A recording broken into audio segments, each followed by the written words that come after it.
Assalamu alaikum.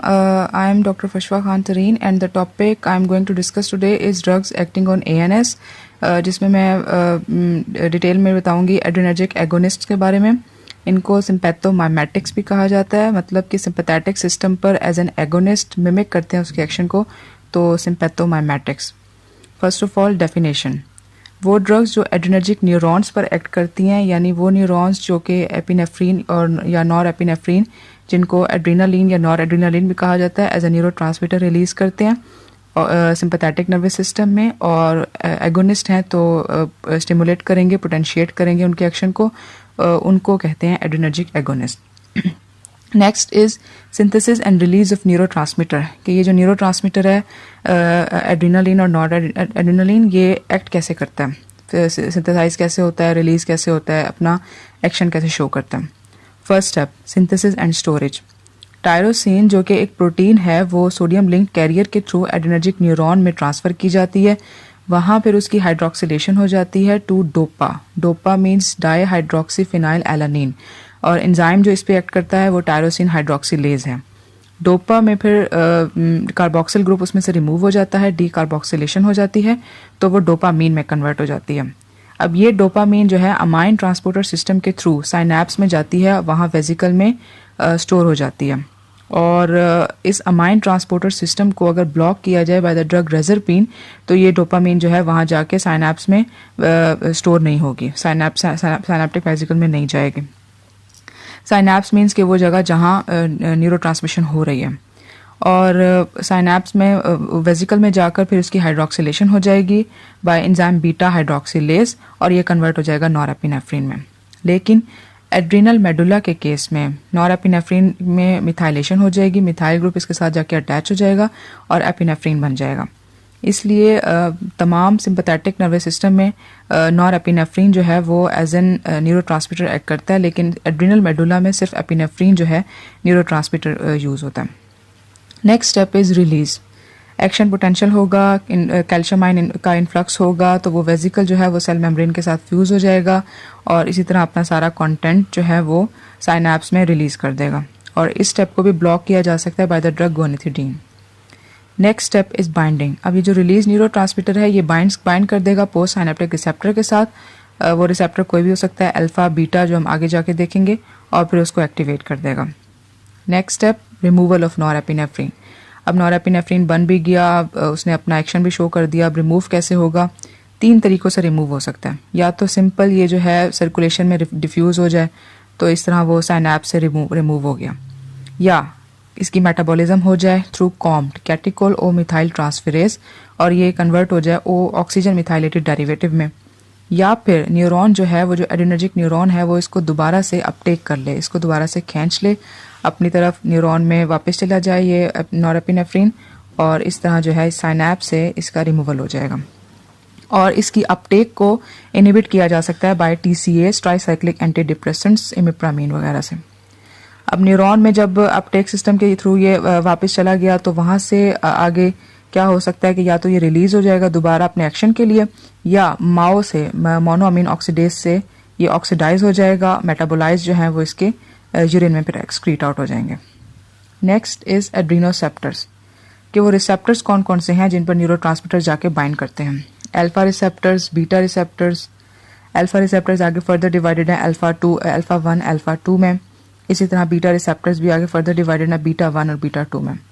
Alpha 1 को जब stimulate किया जाएगा, तो उससे कौन कौन से एक्शन प्रोड्यूस होंगे? वेजो कंस्ट्रिक्शन होगी, ब्लड प्रेशर इंक्रीज होगा, मिड्रियासिस होगा। मिड्रियासिस मीन्स के जो कंस्ट्रिक्शन होगी आई प्यूपिल की। इसके अलावा आई के जो सिलियरी मसल्स हैं, वो जो है वो उनकी मूवमेंट इंक्रीज होगी। अल्फा 2 के स्टिमुलेशन से होगी इंसुलिन और नॉरएपिनेफ्रिन की रिलीज़ की इनहिबिशन होगी, जैसा कि हमने पहले देखा कि वो नॉरएपिनेफ्रिन जब अपटेक सिस्टम से गई और रिलीज़ उसकी इनहिबिट होगी। बीटा 1 रिसेप्टर के एक्टिवेट होने से टैकीकार्डिया होगा, increase in heart rate, myocardial contraction increase होगी, हार्ट के मसल्स की कॉन्ट्रैक्शन इंक्रीज होगी, लिपोलाइसिस होगी। बीटा 2 के एक्टिवेट होने से वेजो डायलेशन होगी, ब्रोंको डायलेशन होगी, और इसके अलावा इंसुलिन के केस में ग्लूकागॉन की रिलीज होगी और ग्लाइकोजिनोलाइसिस प्रोसेस होगा। अब इन न्यूरोट्रांसमीटर की जो पोटेंसी है कि किस तरह से ये इन रिसेप्टर्स पर पोटेंट हैं, उनका रैंक ऑफ ऑर्डर ये है। अल्फा रिसेप्टर्स पर एपिनेफ्रीन ज़्यादा पोटेंट होगा, फिर नॉरएपिनेफ्रीन होगा और फिर आइसोप्रोटेरिनोल होगा। आइसोप्रोटेरिनोल सिंथेटिक है। बीटा रिसेप्टर्स पर जो है थोड़ी सी तरतीब चेंज है। आइसोप्रोटेरिनोल ज़्यादा पोटेंट होगा, फिर एपिनेफ्रीन होगा और फिर नॉरएपिनेफ्रीन होगा। ये एपिनेफ्रीन और नॉरएपिनेफ्रीन ये नेचुरल अकरिंग है और इनको कैटेकोलामीन भी कहा जाता है। कैटेकोलामीन मीन्स कि इनका हाइड्रोक्सिल कैटिकोल ग्रुप होता है जो इनके अंदर होता है, और इसी वजह से ये कॉम्प्ट कैटिकोल ओ मिथाइल ट्रांसफेरेज से ये डिग्रेड भी हो सकते हैं। Next is classification of adrenergic agonist. Adrenergic agonist divided हैं डायरेक्ट एक्टिंग, इनडायरेक्ट एक्टिंग और मिक्स्ड एक्शन। डायरेक्ट एक्टिंग में आ जाते हैं एपिनेफ्रीन, नॉरएपिनेफ्रीन, डोपामीन, डोब्यूटामीन और फिनाइलेफ्रीन। फिनाइलेफ्रीन इज नॉन कैटिकोलामीन, यानी वो कॉम्प्ट से मेटाबोलाइज नहीं होगा। इनडायरेक्ट एक्टिंग में एम्फेटामीन, टायरामीन और मिक्स्ड एक्शन में एफिड्रीन और मेटारामिनोल। वन बाय वन इनको डिस्कस करते हैं। डायरेक्ट एक्टिंग का मैकेनिज्म क्या है? एज द नेम सजेस्ट कि डायरेक्टली ये जो है ना रिसेप्टर्स के साथ बाइंड करेंगे और उनको एक्टिवेट करेंगे, और फिर हर रिसेप्टर को जैसे स्टिमुलेशन के उनके अफेक्ट हैं अल्फा बीटा के, तो वो वैसे अपने अफेक्ट शो करेंगे। एपिनेफ्रीन कैटिकोलामीन है, लो डोज पर ये बीटा अफेक्ट काज करेगा, यानी ब्रोंको डायलेशन काज करेगा, वेजो डायलेशन काज करेगा। हाई डोज पर ये अल्फा अफेक्ट्स काज करेगा, यानी वेजो कंस्ट्रिक्शन वगैरह ये चीज़ें काज करेगा। फार्माकोडायनामिक एक्शंस, हार्ट पर ये बीटा 1 अफेक्ट काज करता है, यानी मायोकार्डियल कॉन्ट्रैक्शन को काज करता है। अल्फा 1 अफेक्ट यानी वेजो कंस्ट्रिक्शन। अब वेजो कंस्ट्रिक्शन कहाँ होगी? स्किन में, म्यूकस मेम्ब्रेन में और विजरा में। और बीटा 2 अफेक्ट्स यानी वेजो डायलेशन कहाँ होगी? लिवर में और स्केलेटल मसल्स में। रेस्पिरेटरी सिस्टम में ये बीटा 2 अफेक्ट काज करेगा, यानी ब्रोंको डायलेशन करेगा। इंसुलिन कंट्रोल में ये अल्फा 2 अफेक्ट काज करेगा, यानी इनहिबिशन ऑफ इंसुलिन रिलीज, और बीटा 2 अफेक्ट यानी increase glycogenolysis. Therapeutic uses, drug of choice है ये एस्थमा और एनाफाइलैक्टिक शॉक के लिए। क्यों? क्योंकि ये बीटा 2 अफेक्ट यानी ब्रोंको डायलेशन काज करता है। ग्लाकोमा में यूज होता है क्योंकि ये इंट्राऑकुलर प्रेशर को डिक्रीज करता है। To increase the effect of local anaesthesia, क्योंकि ये इनका रैपिड ऑनसेट ऑफ एक्शन होता है, तो लोकल एनेस्थीसिया के अफेक्ट को इंक्रीज करने के लिए ब्रोंको डायलेशन वगैरह ये 1:100,000 पार्ट्स में एनेस्थेटिक्स में यूज होता है। डायलेट कर देता है उनकी वेसल्स को, तो एनेस्थीसिया में एज एन एड कह सकते हैं कि यूज हो सकता है।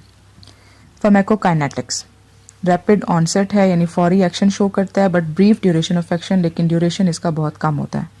ऑरली इस चीज़ को नहीं लिया जा सकता, आईवी दिया जाता है, सबक्यूटेनियस दिया जाता है, टॉपिकल भी दिया जाता है। आई के केस में जैसे ये मिड्रियासिस वगैरह काज करता है, इनहेलेशन के थ्रू भी दिया जाता है, और एंडोट्रैकियल ट्यूब के थ्रू भी दिया जाता है। मेटाबॉलिज्म हम इसकी पढ़ चुके हैं कि न्यूरॉन के अंदर माओ से मेटाबोलाइज होगा और न्यूरॉन के बाहर कॉम्ट से मेटाबोलाइज होगा और एक्सक्रीट आउट होगा यूरिन में।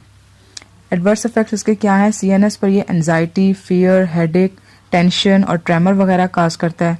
सेरिब्रल हेमरेज भी काज कर सकता है। कार्डिक अरिथमियाज, क्योंकि ये टैकीकार्डिया वगैरह काज कर सकता है। Pulmonary oedema. Brand and dose, adrenaline injection 1 milligram per ml के नाम से ये अवेलेबल है। Next drug is norepinephrine. Norepinephrine जो कि डायरेक्ट एक्टिंग, ये भी कैटेकोलामीन है, लेकिन ये सिर्फ अल्फा रिसेप्टर को स्टिमुलेट करते हैं। फार्माकोडायनामिक एक्शन, अल्फा रिसेप्टर को स्टिमुलेट करते हैं तो सीवीएस में वेजो कंस्ट्रिक्शन काज करेंगे। अब in vivo instead of increase in contractility को इंक्रीज करने की बजाय बैरो रिसेप्टर रिफ्लेक्स इज नोटेड। अब होता क्या है कि बैरो रिसेप्टर्स पर जब चूंकि ये जो है टैकीकार्डिया काज कर सकते हैं, इंक्रीज इन हार्ट रेट होगा, तो बैरो रिसेप्टर खुद ब खुद एक्टिवेट हो जाएगा।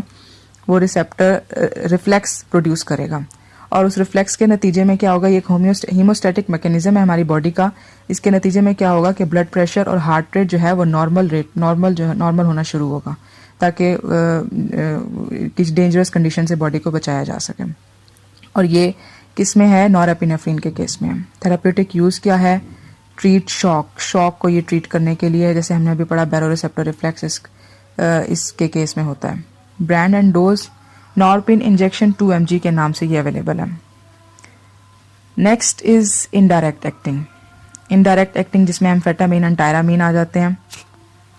मैकेनिज्म इसका क्या है कि डायरेक्टली ये जो है एक्टिवेट नहीं करेंगे अल्फा और बीटा रिसेप्टर्स को, उसके बजाय ये जो है प्री साइनेप्टिक न्यूरॉन पर एक्ट करेंगे और वो न्यूरॉन जो है नॉरएपिनेफ्रिन की रिलीज करेगी और नॉरएपिनेफ्रिन जब रिलीज होगा तो फिर वो अपना एक्शन शो करेगा।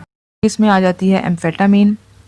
फार्माकोडायनामिक एक्शन में वास्कुलेचर में यानी वेसल्स वगैरह में अल्फा 2 इफेक्ट काज करेगा, लेकिन हार्ट पर बीटा 2 इफेक्ट यानी ब्रोंकोडायलेशन वेजोडायलेशन वगैरह वो काज करेगा।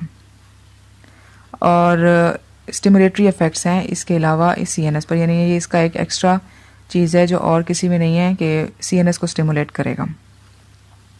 सीएनएस स्टिमुलेंट के तौर पर इसको ज़्यादा जाना जाता है इस वजह से। थेराप्यूटिक यूज़ क्या है कि डिप्रेशन में यूज़ होगा to treat hyperactivity in children, जिसको attention deficit hyperactivity disorder कहा जाता है, ADHD, उसको ट्रीट करने के लिए भी यूज़ होता है।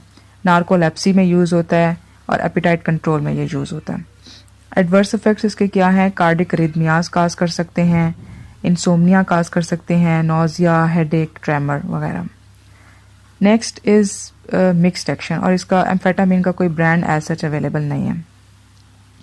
मिक्स्ड एक्शन इसमें क्या है कि इनमें वो ड्रग्स हैं जो डायरेक्टली भी स्टिमुलेट कर सकते हैं अल्फा और बीटा रिसेप्टर को, या नॉरएपिनेफ्रिन या नॉरएड्रेनालिन रिलीज भी करवा सकते हैं न्यूरॉन से।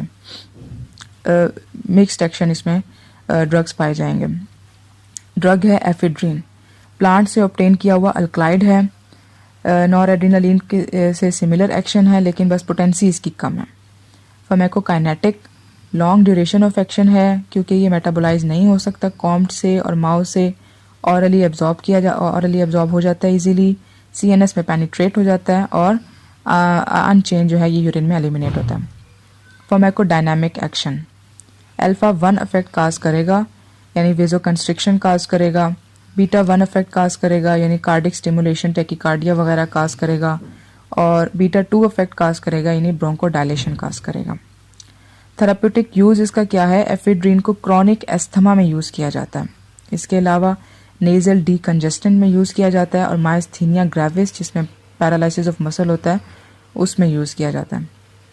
Brand and dose ephedra tablet 30 mg और या वेजोप्रेसर के नाम से अवेलेबल है, वेजोप्रेसर इंजेक्शन 30 mg। Thank you. अस्सलाम